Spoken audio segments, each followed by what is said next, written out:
Hey my lovely people's, ദേ ട്രാവലേഴ്സിൻ്റെ പുതിയ north ഈസ്റ്റിലെ നാഗാലാൻഡിലാണ് ഉള്ളത്. നാഗാലാൻഡിൻ്റെ ക്യാപിറ്റലായ, അല്ലെങ്കിൽ നാഗാലാൻഡിൻ്റെ സൗത്തായ, അല്ലെങ്കിൽ നാഗാലാൻഡിൻ്റെ എൻട്രൻസ് ആയ കൊഹിമയിലാണ് ഞാനിപ്പോൾ ഉള്ളത്. ഏകദേശം ഞാൻ കേരളത്തിൽ നിന്ന് തുടങ്ങിയ യാത്ര കേരളം, കർണാടക, ആന്ധ്ര, ഒഡീഷ, ജാർഖണ്ഡ്, വെസ്റ്റ് ബംഗാൾ, ആസാം കഴിഞ്ഞ് ഇപ്പോൾ നാഗാലാൻഡ് എത്തിയിട്ടുണ്ട്. ഇപ്പം ഞാൻ പോയിക്കൊണ്ടിരിക്കുന്നത് ഹോർണിബിൾ ഫെസ്റ്റിവൽ നടക്കുന്ന വില്ലേജിലോട്ടാണ്. ഞാൻ ഇപ്പോൾ ഉള്ളത് നാഗാലാൻഡിലെ കൊഹിമ ടൗണിലാണ് ഞാൻ ഇപ്പോൾ ഉള്ളത്. ആദ്യം ഞാൻ വിസിറ്റ് ചെയ്യാൻ പോകുന്ന സ്ഥലമാണ് നാഗാ ബസാർ. എന്തായാലും നമ്മൾക്ക് നാഗാ ബസാറിലെ കാഴ്ചകൾ കണ്ടിട്ട് വരാം. ആക്ച്വലി ഞാനിപ്പോൾ ഉള്ളത് നാഗാലാൻഡിലെ ക്യാപിറ്റലായ കൊഹിമയിലുള്ള നാഗാ ബസാർ, മെയിനായിട്ട് വരുന്ന നാഗാ ബസാറിലാണ് ഞാൻ ഇപ്പോൾ ഉള്ളത്. ഞാനിവിടുത്തെ കാഴ്ചകളും കാര്യങ്ങളൊക്കെ കാണിച്ചു തരാം.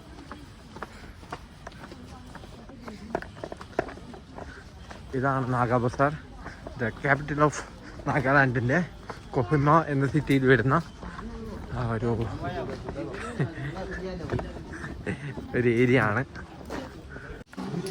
ഇവിടെയാണ് നാഗാലാൻഡിലെ മെയിൻ ഡിഷായ പോർക്ക്, നായ, അതുപോലെ തന്നെ പുഴു, പിന്നെ എലി, അങ്ങനത്തുള്ള സാധനങ്ങൾ വിൽക്കുന്ന നാഗാ ബസാറ്. ഇവിടെ എല്ലാ സാധനങ്ങളും ഇവരുടെ വീട്ടിൽ തന്നെ വളർത്തിയിട്ട് ഇവിടെ കൊണ്ടുവന്ന് സെല്ല് ചെയ്യുന്ന പരിപാടിയാണ് ഈ നാഗാ ബസാറിൽ നമുക്ക് കാണാൻ കഴിയുക. കൂടാതെ തന്നെ ഇവിടെ നമ്മൾ പുറമെയുള്ള ഏത് മാർക്കറ്റിനേക്കാളും കുറച്ച് കൂടുതലാണ് റേറ്റ്. നിങ്ങൾ നാഗാലാൻഡിലോട്ട് എൻ്റർ ചെയ്യുകയാണെങ്കിൽ മാക്സിമം നിങ്ങൾ ഓൺ കുക്കിംഗ് ചെയ്യാൻ നോക്കുക. ഇല്ലെങ്കിൽ നമ്മൾ ആസാം, ഗുവാഹത്തി ആ ഒരു സൈഡിനൊക്കെ നമ്മൾക്ക് സാധനങ്ങൾ പർച്ചേസ് ചെയ്തിട്ട് ഇങ്ങോട്ടേക്ക് വരാൻ കഴിയും. ഞാനിപ്പോൾ പോകുന്നത് ഹോൺവിൽ നടക്കുന്ന കൊനോമ വില്ലേജിലോട്ടാണ് ഞാനിപ്പോൾ നടന്നുകൊണ്ടിരിക്കുന്നത്. നാഗാലാൻഡിനെ കുറിച്ച് പറയുകയാണെങ്കിൽ ഒരുപാട് കാര്യങ്ങളുണ്ട്. ഇവിടെ മൊത്തം 17 ട്രൈബ്സിൽപ്പെട്ട ആൾക്കാരാണ് ഇവിടെ ജീവിക്കുന്നത്. ഈ 17 ട്രൈബ്സിലെ ആൾക്കാർക്കും 17 ലാംഗ്വേജാണ് ഇവർ സംസാരിക്കുന്നത്. കൂടാതെ തന്നെ ഇവരെല്ലാവരും കൂടെ മെയിനായിട്ട് സംസാരിക്കുന്ന ഒരു ലാംഗ്വേജാണ് നാഗാമിസ് എന്ന് പറയും. നാഗാമിസും അതുപോലെ തന്നെ ഇംഗ്ലീഷുമാണ് ഇവിടുത്തെ ഏറ്റവും കൂടുതൽ ആൾക്കാർ സംസാരിക്കുന്നത്. കൂടാതെ തന്നെ നമ്മൾക്ക് ഇവിടെ കയറി കഴിഞ്ഞാൽ, ഈ ഒരു വഴിയിലോട്ട് കയറി കഴിഞ്ഞാൽ നമുക്ക് കാണാൻ കഴിയുന്ന ഒരു കാഴ്ചയാണ് ഇവിടുത്തെ ആൾക്കാർ മനുഷ്യന്മാരനെ ഇല്ലെങ്കിൽ ടൂറിസ്റ്റുകളെ ഏറ്റവും കൂടുതൽ റെസ്പെക്റ്റ് ചെയ്യുന്ന മനുഷ്യന്മാരാണ് ഇവിടെ. ടൂറിസ്റ്റുകളും അതുപോലെ തന്നെ ഇവിടെ ഈ സിറ്റിയിലിരിക്കുന്ന ആൾക്കാരെ, ഇവിടുത്തെ എല്ലാവരിനെയും ഇവിടെ പരസ്പരം റെസ്പെക്റ്റിങ് ചെയ്യുന്ന കൾച്ചർ കൂടുതലാണ്. ഇവിടെ ഏറ്റവും കൂടുതൽ ആൾക്കാർ കഴിക്കുന്ന ഒരു ഫുഡാണ് റൈസാണ് ഏറ്റവും കൂടുതൽ നമ്മൾ ഇവിടുത്തെ ആൾക്കാർ ഏറ്റവും കൂടുതൽ കഴിക്കുന്ന കാണാൻ കഴിയുക. പിന്നെ അതുമല്ലാണ്ട് ഇതിൻ്റെ മെയിൻ ഡിഷായ ബാംബൂ ഷോട്ട് എന്ന ഡിഷാണ് ഇതിൻ്റെ മെയിൻ കൾച്ചറിസ്റ്റിക് ആയിട്ട് വരുന്ന ഡിഷ്. ഞാനിപ്പോൾ കൊഹിമയിൽ ഹോർണിബിൾ വില്ലേജിലോട്ട് നടന്നുകൊണ്ടിരിക്കുകയാണ്. ഇതാണ് ആ വഴി. ഈ വഴി നേരെ പോകുന്നത് വില്ലേജിലോട്ടാണ്. അവിടുന്ന് മ്യാൻമാർ ബോർഡറിലേക്കും ഈ വഴി പോകുന്നുണ്ട്. ഞാൻ അതിൻ്റെ ചുറ്റുമുള്ള കാഴ്ചകൾ കാണിച്ചതാ. ഇതാണ് അതിൻ്റെ പിറകിലുള്ള കാഴ്ചകൾ. ഇവിടെ കൂടാതെ വേറൊരു കാര്യം എടുത്തു പറയേണ്ടതാണ്. ഡിസിപ്ലിൻ്റെ കാര്യത്തിൽ ഞാൻ ഇത്രയും സഞ്ചരിച്ച സംസ്ഥാനങ്ങളിലെല്ലാം ഏറ്റവും കൂടുതൽ എനിക്കിഷ്ടപ്പെട്ട ഒരു സംസ്ഥാനം പറയുകയാണെങ്കിൽ ഡിസിപ്ലിൻ്റെ കാര്യത്തിൽ അതിവിടെയാണ്. എന്താണെന്ന് വെച്ച് കഴിഞ്ഞാൽ ട്രാഫിക് ആയാലും വേറെ എന്തായാലും ഇപ്പോൾ ഈ ഞാൻ നടക്കുന്ന ഫുട്പാത്തിലായാലും ആൾക്കാർ നടക്കുന്ന രീതി വേറെയാണ്.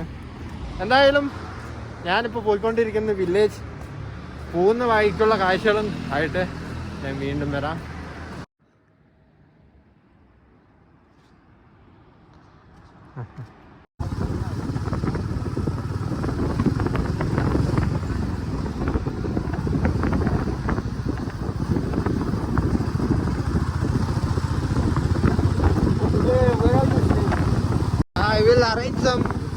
landing area.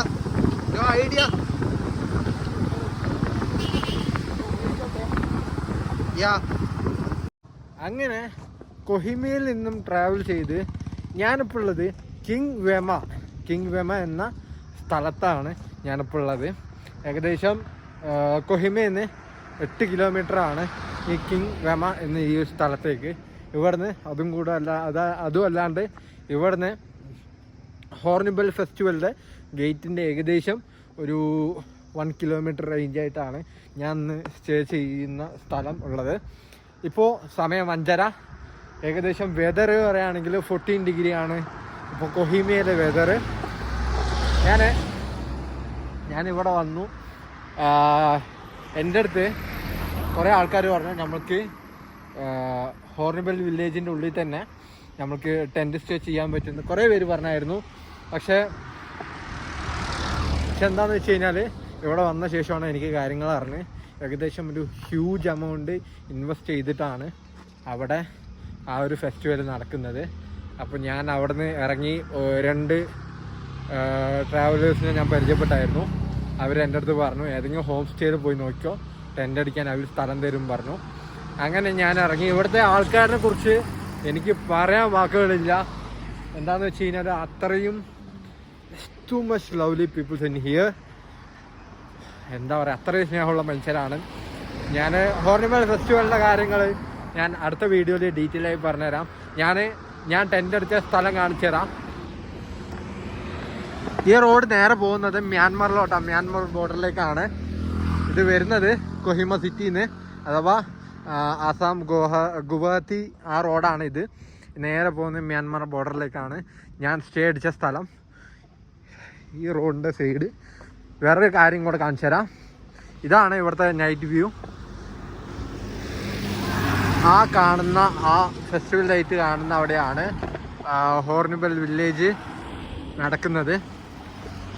അവിടെയാണ് ഹോർണിബിൾ വില്ലേജ് നടക്കുന്നത്, ഫെസ്റ്റിവൽ നടക്കുന്നത്. ഞാൻ ടെൻ്റ് അടിച്ച സ്ഥലം ഞാൻ കാണിച്ചു തരാം. നേരെ ഇറങ്ങി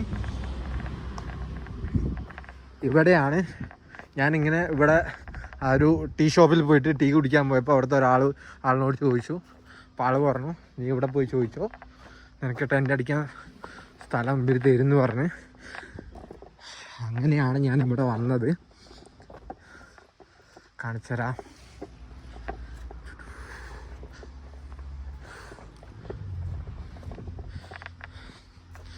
ഇതാണ് ഞാൻ ടെൻ്റ് അടിച്ച സ്ഥലം. ഇതാണ് എൻ്റെ ടെൻറ്റ്. ഇവിടെ ടെൻറ്റിങ്ങിൻ്റെ സ്പേസും കാര്യങ്ങളൊക്കെ ഉണ്ട്. ഇവർ ടെൻറ്റ് സ്റ്റേ കൊടുക്കുന്ന ആൾക്കാരാണ്. അങ്ങനെ ഞാനെൻ്റെ വീഡിയോ ഇവിടെ വെച്ച് വൈൻഡപ്പ് ചെയ്യാൻ പോവാണ്. ഞാനിപ്പോൾ ഉള്ളത് കൊഹിമയിലെ ഹോർൺബിൽ ഫെസ്റ്റിവൽ നടക്കുന്നതിൻ്റെ കറക്റ്റ് 1 കിലോമീറ്റർ ഇപ്പുറത്താണ് ഞാനിപ്പോൾ ഉള്ളത്. മറ്റന്നാൾ അഥവാ ഡിസംബർ 1-ാം തീയതിയാണ് ഹോർൺബിൽ ഫെസ്റ്റിവൽ സ്റ്റാർട്ടാകാൻ പോകുന്നത്. എന്തായാലും ഈ കാര്യം പറഞ്ഞതുകൊണ്ട് ഞാൻ എൻ്റെ വീഡിയോ ഇവിടെ വെച്ച് വൈൻഡപ്പ് ചെയ്യാൻ പോവാണ്. നല്ല തണുപ്പാണ്.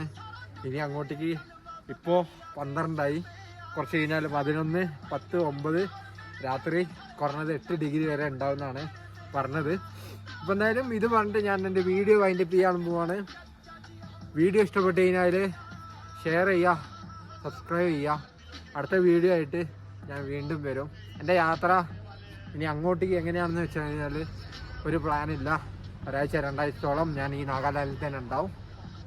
എന്തായാലും അടുത്ത വീഡിയോ ആയി കാണുന്നത് വരെ കാണാൻ കാത്തിരിക്കാം എന്ന് പറഞ്ഞുകൊണ്ട് tata bye bye. Thank you.